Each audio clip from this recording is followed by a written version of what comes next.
Ladies and gentlemen.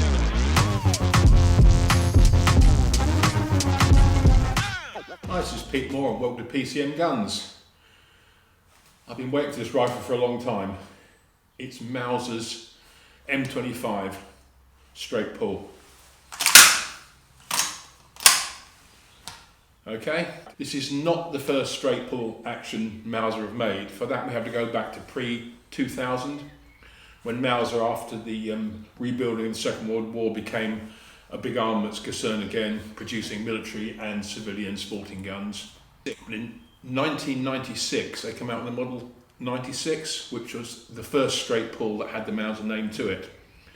Strange gun, it had a 16 lug bolt and it was met with some interest. You speak to people that have owned them and shot them, say they're good. Other people say yeah, they're okay, nothing special.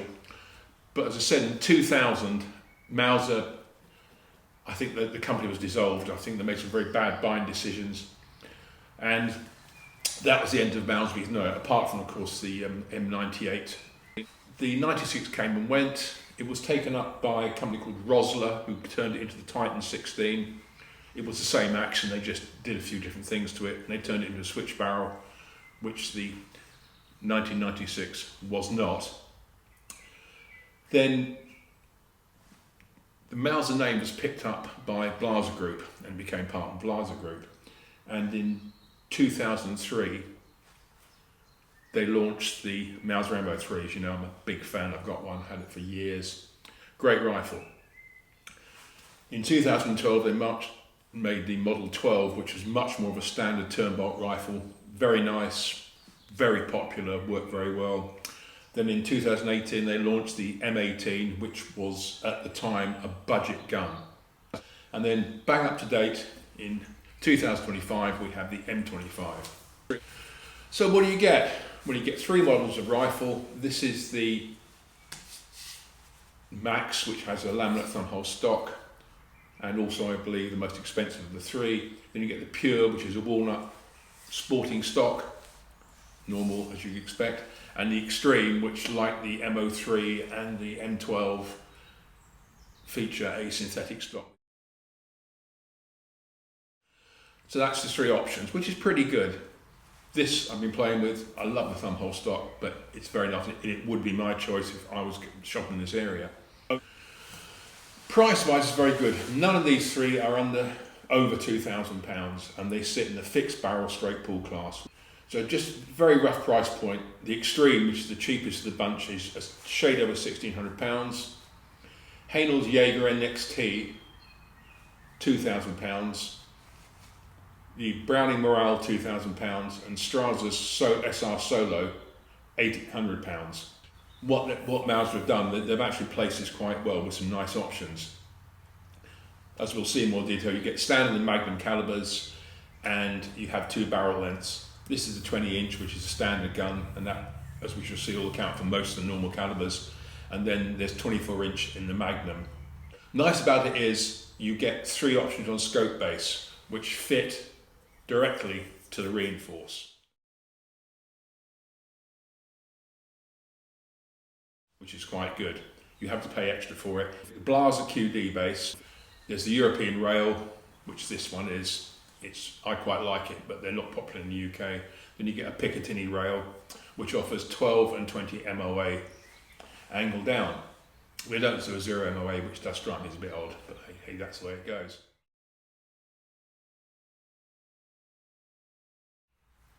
Trigger's adjustable from 700 to 1700 grams, and it's quite sweet. It comes out the factory as a right-handed gun, but if you're a left hooker, and if you want to buy one of these, before you order, ring up and say I want a left-hand version, and Mauser will produce the left-handed gun. Essentially, it's a matter of retrofitting this handle around the other side. The whole thing's been designed to do it, which I think is quite a nice touch. Locking, again, as we see, is what they call flap locking. It's just a different way they've approached it, which is again quite clever. And it's a vertical flap lock. It looks to be a good solid lock, and the action seems to be very smooth with it. There's the option 3 and 5 shot magazines, but overall at the price, I'm quite impressed so far. The straight pull action is controlled by a semi-rotating lever, and at the back you don't have a decocker, which I find pleasing because a lot of people don't like decockers, certainly in the UK. You have a sliding two-position safety catch. You can see there, that's fire, pull back for safe. And in that position, if you look where the tip of my screwdriver is, it's something called a travel lock.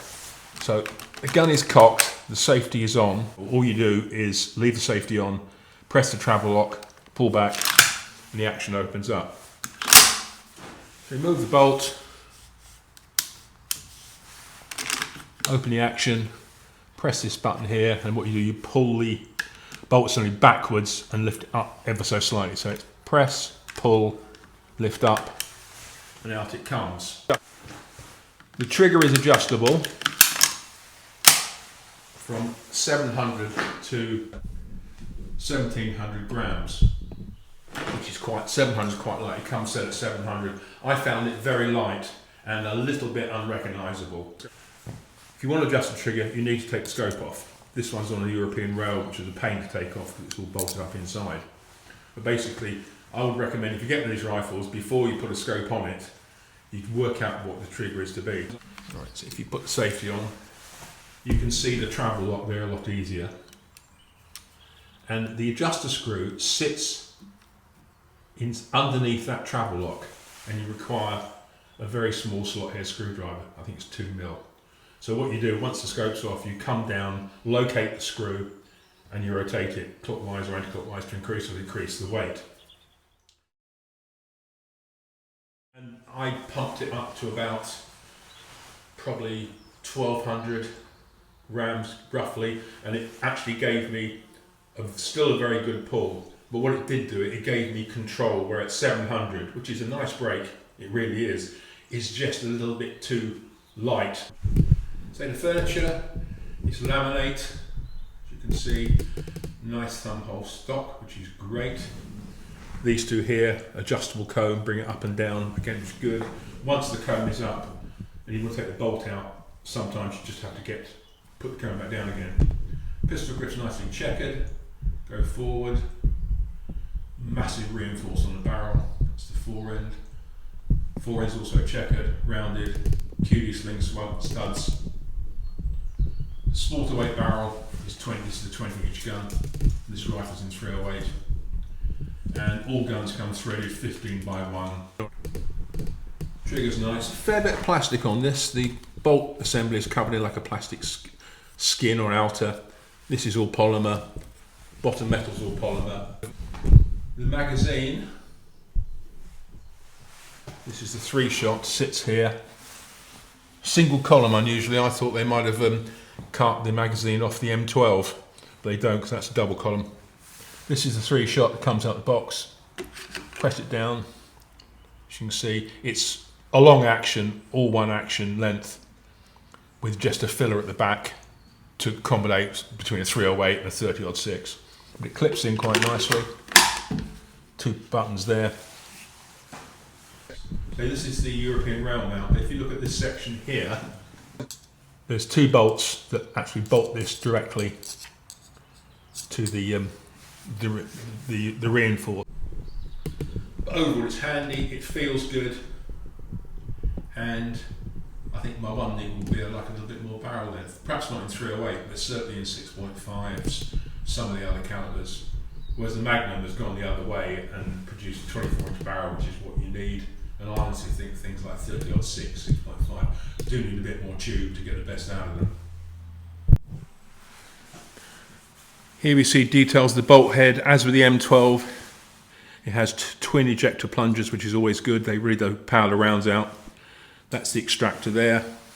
The rifle came scoped up just nice with a Minox RS6 2.2 to 14x50, which is an excellent spec for a scope. I've tested Minoxes before from Blaser Group, and they are an impressive optic for what they are. You've got a combined rear stat and side parallax.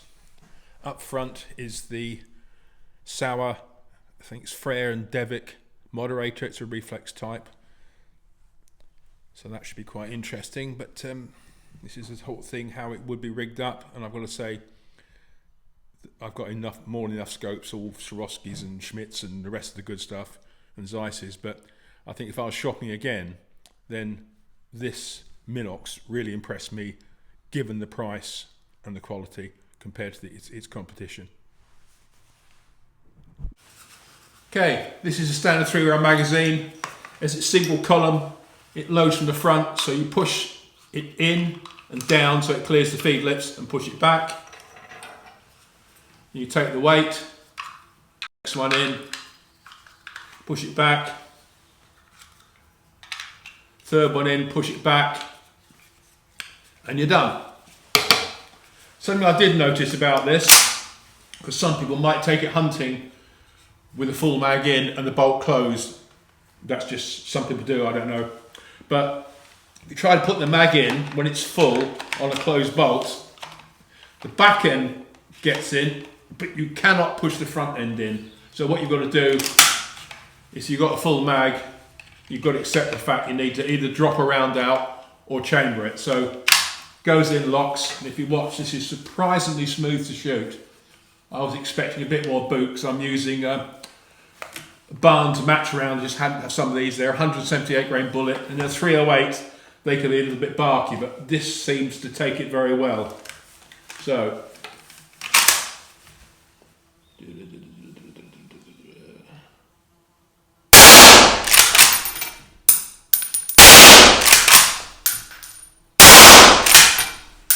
also, you can load a single round, just drop it in, straight in there. And even with your head in firing position, the bolt stops well before the face. You don't get that twitch you do with some rifles with the longest pull action. But from my point of view, initially, this is a very shootable rifle. I think some of it's to do with the weight, because it's a bit heavier. Same as my Mauser, even in 30-06, because it was probably, the MO3 probably weighed nearly as much as this, if not a bit more.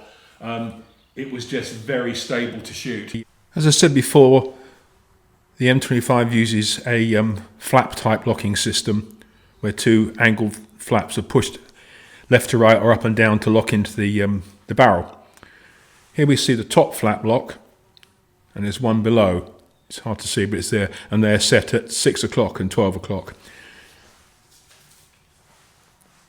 Mauser called their system the spread lock, which makes sense because exactly what it does, the lugs spread. It's a little bit similar to the old Freiburg Kellerman 1907 semi-auto rifle, or the Degatrov DP2728 LMG. Eventually you've got flaps that push out into the side of the barrel extension or lock into the frame. It's just another way of doing it. It's quite elegant. It's not the rotary system of the Blaser, nor is it the same as the Jaeger. So things are definitely different. What is impressive is that the lock offers 250 degrees of engagement, which is pretty impressive when you think about it, and 66 square meters of locking contact area with the lugs. So that's not to be sneezed at, I feel.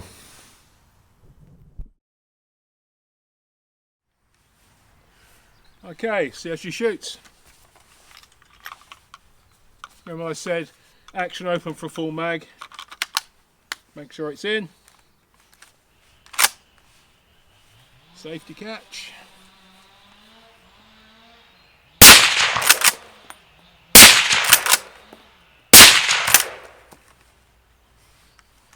Quite smooth, as I said before. Recoil's pretty good. Then again, it's an only 8-pound rifle. Okay guys, so that is the Mauser M25. First, second and third impressions are all very, very good. There's not a lot to complain about. It addresses a need. Okay, you may not want a straight pull rifle, but if you do, there's a choice. As I said, you've got 2 or 3 guns you could go to. Shooting wise, I just shot some groups with it with a cross section of ammo to see what it liked, and its favourite was the bullet I liked. I used to use my 30-06, a 150 grain nozzle partition. That was shooting probably about 3/4 inch without me trying too hard. Heavy stuff, it liked the 178s, it liked 165, it liked 168s. So overall, nothing straight outside the inch, and say the partitions, which don't work in all rifles, but they seem to work in this as they did with my original Mauser M25 cut it for me. Okay, so thoughts, likes and dislikes.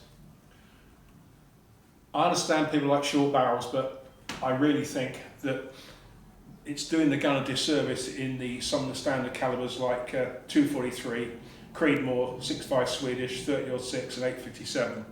It needs an extra 2 inches of barrel, simple as that. Shoot me down in flames, I don't care, but that's the way I feel about it. 3-shot mag, it works. Say, with the action shut, you can't get the full mag in, it's got to be one less. I would, if I got one of these, first thing I'd do is get a 5-shot mag for it, for obvious reasons. Trigger is very good. From the box at 700, it was incredibly light, and I didn't like it. I didn't feel safe with it, and I'm pretty good on my gun handling. So I whacked it up to about, I think that's 1100, 1200 grams, and it was really the feel that changed more than anything else. And now you could get onto it, you knew you were on finger on the trigger, and you had to put some pressure on, boom, it went. So I would stick with that. Nice for that buy is the fact that you can get Mauser to get you one with a left-hand conversion from the factory at no extra cost, which is flipping great. Can't knock that. Personally, I love this thumbhole stock. It will be my choice. The walnut stain on it looks a bit horrible. I think I'd as soon have had it in a lighter colour, but that's just purely cosmetics. You can get letter pull spacers. That's useful. I didn't need it with this setup, but if you had a bigger scope on higher mounts, you would. The action is silky smooth, feeds every time, not a single hesitation with primary extraction. It doesn't come back far enough to hit you in the face, so once you've got used to it, you don't flinch, you don't look away, because that's the problem. Decent free float on the barrel. A lot of polymer going on in the gun, but I've never been against polymer. Say, lower metal or lower plastic, or I think the trigger blade's plastic, and you've got this plastic moulding over the actual metal of the action. The locking system is very good. Again, it's slick, it's silky, there's no hesitation, and I think in some ways the way it operates, that probably aids primary extraction more than perhaps some other guns. But this shot, reloads, factory, chambered everything, ejected everything, ejection's good with the 2 plungers. I like the fact that you can get different bases for this, and I think I've got a spare blaster base, so I'd probably put that on a blaster mount. But if you don't have it, you don't have to go to all the expense of paying what, around about 400 quid for something like a Sauer 404, an R8, or even an old MO3 mount, because they're very expensive. I think the sensible choice for someone in the UK, in my opinion, would be a Picatinny. Simple as that. So, again, not a lot to dislike at all. It's a bit heavy, but it's compact. Shoots well off a bipod. Safety catch is nice because it's not a decocker, and I've got guns with decockers and I live with them, but quite frankly, this tang-mounted safety is really, really nice. And you've got that what they call travel lock. You can press it when it's locked and chambered and open it up with the safety catch in position, which is great. Okay, just a little bit of info about the thing. Calibers, you get, they're in a number of caliber groups. There's 223 Rem, which is mini, obviously. You get standards. B standard is 243 Win, 308 Win, and 6.5 Creedmoor. C standard is 6.5 55, 30-06, and 8x57. That's written down to the length of the magazine. And then you get two options in Magnum. D Magnum is 7mm Rem mag and 300 Win mag, 2 of your great old classics. And what interested me here very much was E Magnum is 6.5 PRC. Now if you want a bit of a hard hitter with a 24-inch tube, that would be very attractive. And 8.5 by 55 blaster, which I've used, and it's another sort of 338 type cartridge, worth a look if you're going after big game. Then again, with a 6.5 PRC, you've got a fair bit of grunt there. So barrel length is A, B, and C for the standard calibers is 20 inches and 24 inches in D and E. The prices are also good. So this is, in terms of price, this is the top of the range of the M25. It's the Max, call it 1,800 quid. The Pure, which is the Woodstock version, is 1735, and the Extreme, which is synthetic, is 1638. Frankly, if you're not bothered by wood or a thumbhole stock, the Extreme represents the best value for money. Everything will be the same, as good shootability, as good handling, not a problem at all. The only thing you wouldn't have this thumbhole stock with, just a cheap piece, but frankly you don't really need it. So 5-round magazine must for me. Any scope base is 168 quid, which is not bad when you think about it. And that is really my thoughts on it. I've no complaints. I'm honestly tempted to flog my MO3 and flog my R8 to get one of these. Say trigger pull's good, adjustment's a bit weird. I like the spread lock. It's not a new idea. People have been using flat locking system for ages, but hats off to Mauser. They've done it in their own unique way, which is very nice. Okay, that's it. I hope to hang on this for a bit longer, maybe take it hunting until they want it back. But yeah, Mauser M25, a long time in coming, and I think unlike the other Mausers, 1996, this is going to be a winner for the money. I really think it is. You don't need a straight pull actions, but I'd happily have this. I really, really would. Okay, it's Pete Moore signing off. Thanks for looking in. Thanks for supporting my channel. Tell your friends. Tell me if you don't like anything, or if you do. It's pmoore.shootingsports@gmail.com. Like and support the channel. And as always, I'll see you again soon with some more stuff. And until then, shoot straight, be safe.